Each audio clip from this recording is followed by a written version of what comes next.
नमस्कार, मैं Shashi Prabha Saraswat, associate professor Hindi, राजकीय कन्या महाविद्यालय सीकर।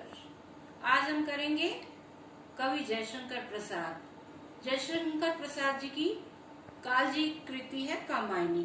कामायनी का श्रद्धा सर्ग अपने पाठ्यक्रम में है, उसके सारांश के बारे में अपन चर्चा करते हैं।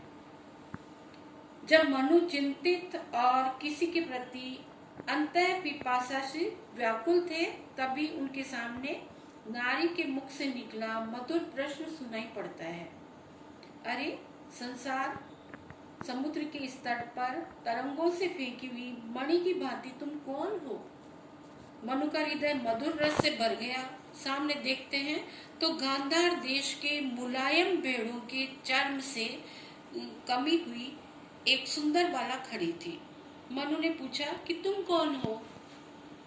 प्रत्युत्तर में वह बाला कहती है कि मैं ललित कलाओं को सीखने की उत्सुकता वश इधर उधर घुमा करती थी।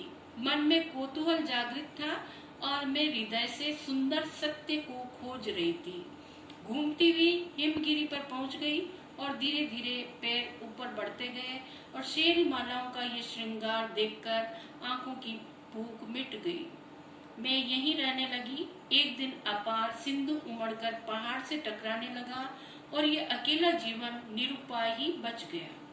इधर से निकलते हुए आज मैंने यहाँ बलि का कुछ अन्न देखा तो जीवों के कल्याण की चिंता में रख ये दान देखकर समझी कि अभी कोई प्राणी जीवित बचा है। हे तपस्वी, तुम इतने थके, व्यथित और हताश क्यों रहते हो? मनु विवाद के साथ बोले, तुम्हारी ये बातें मन में उत्साह की तरंगे उत्पन्न करती है, किंतु जीवन कितना निरुपाय है। श्रद्धा के बहुत स्नेह से जीवन की महत्ता एवं प्रकृति के नियम के बारे में समझाने से मनु जीवन के प्रति आशावान हो जाते हैं। इसी श्रद्धा को प्रस्तुत महाकाव्य में कामायनी कहा गया है। श्रद्धा रति पति काम की पुत्री है। धन्यवाद।